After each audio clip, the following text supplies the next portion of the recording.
Well, today we're going to turn all this stuff right over here into this. This is what I like to call my full cinema rig build out. Now, most of the parts here are from SMALLRIG.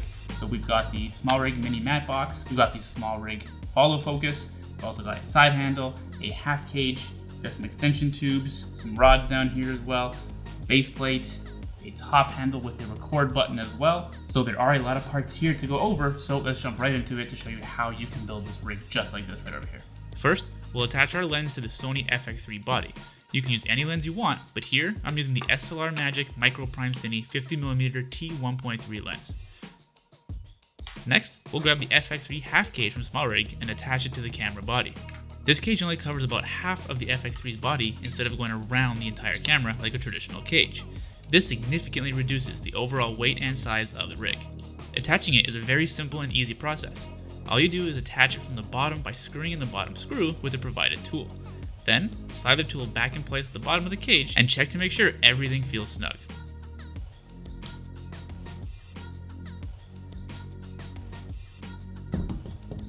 Then, we'll grab our base plate. It has a quick release plate which makes it very easy to take the camera off and mount it to something like a tripod, or if you want to use a more compact rig. And it also allows you to attach a set of rails so you can mount other accessories. So, we just simply screw the quick release plate to the bottom of the cage, slide it back on the base plate, and lock it in with a latch.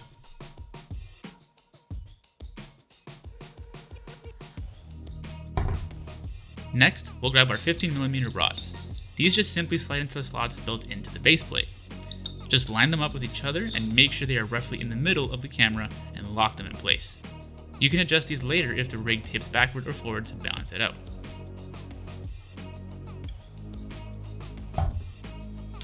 Next, we'll grab a 15mm rail block rod clamp from SMALLRIG and attach it flush to the front of the 15mm rods. This just helps keep everything more sturdy and rugged, and also has 1/4-20 threads all over it to attach anything else you may need it.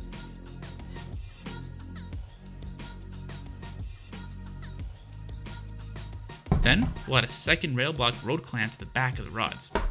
This just helps finish making it more sturdy and will allow us to add a battery mount to the back, but I'll show you that in a bit.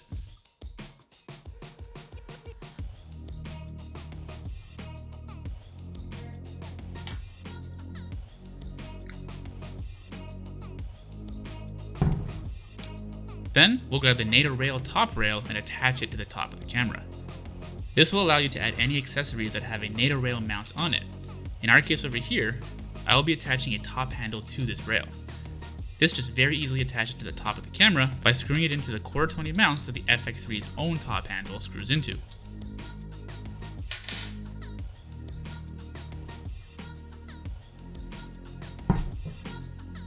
Next, we'll attach this short 15mm rod to the top of the half cage. It just easily slides in and can be tightened in place by tightening the knob. Just check to make sure it's secure before attaching anything to it. Then, we'll go ahead and grab the top handle with the record button from SMALLRIG and attach it to the NATO rail. It just easily slides on, and the NATO rail has a little safety pin to stop it from sliding right off. You have to press the safety pin in to be able to fully slide the handle off. Then, just line it up with the middle of the camera body and secure it in place by tightening the knob. As always, make sure it's secure and sturdy before moving on.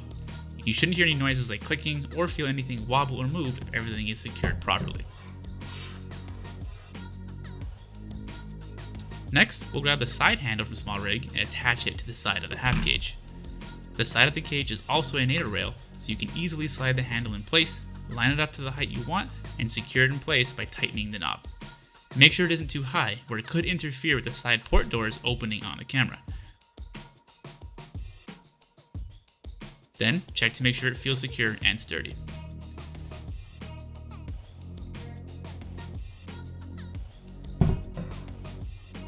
Next, we'll grab the monitor mount and attach it to the front of the top handle.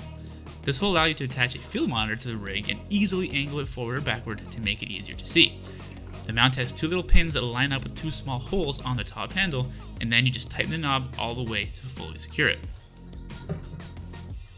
Then, we'll grab our field monitor, in my case the COROX GM55, and attach it to the monitor mount. Just simply line it up the way you want and turn the knob to screw it in until it's perfectly tight.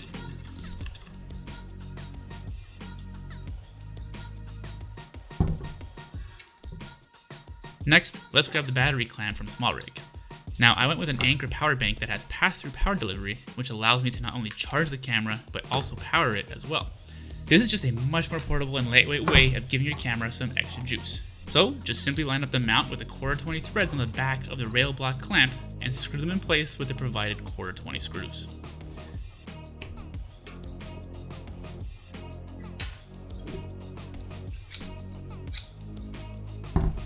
Then, grab your power bank, open up the clamp, and slide the battery in place. Once you release the clamp, it will squeeze the battery to hold it in place. Just make sure you're still able to swivel out your LCD screen fully, and if you can't, just adjust the position of the bottom rails until the battery is clear from the screen's path. Next, grab the mini follow focus from SMALLRIG and attach it to the short rod at the top of the half cage. It just simply slides onto the rod with ease. Then, just make sure the gears are lined up with the focus ring on your lens and tighten the top knob to secure it in place. Then, make sure the second knob is loosened and press the follow focus into the focus ring on your lens to ensure there's enough contact for it to be able to turn the focus ring, and then tighten the knob to keep it in place. You'll know everything is good by turning the focus wheel and seeing the focus ring on the lens moving with it. Finally, before connecting the necessary cables, it's time to grab the mini mat box from SMALLRIG as well and attach it to your lens. It comes with adapter rings that you screw onto the lens, which I had already done, so that you can easily clamp the mat box to it. Just simply slide it in place and turn the knob to tighten it.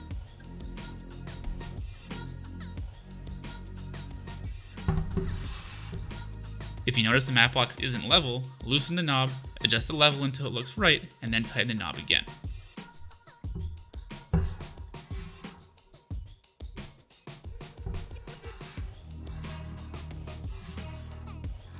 And now it's time to connect the power bank to the camera.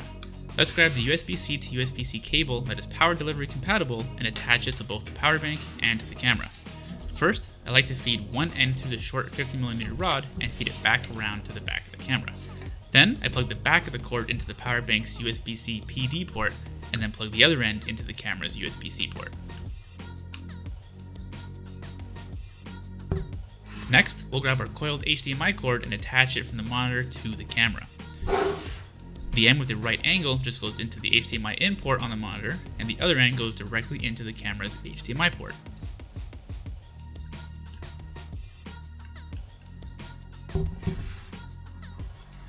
And finally, we'll grab the power cable to attach to the top handle. This will allow you to power the record button directly from the camera. Simply plug the USB-C end into the USB-C port on the top handle and plug the other end into the micro USB port on the FX3.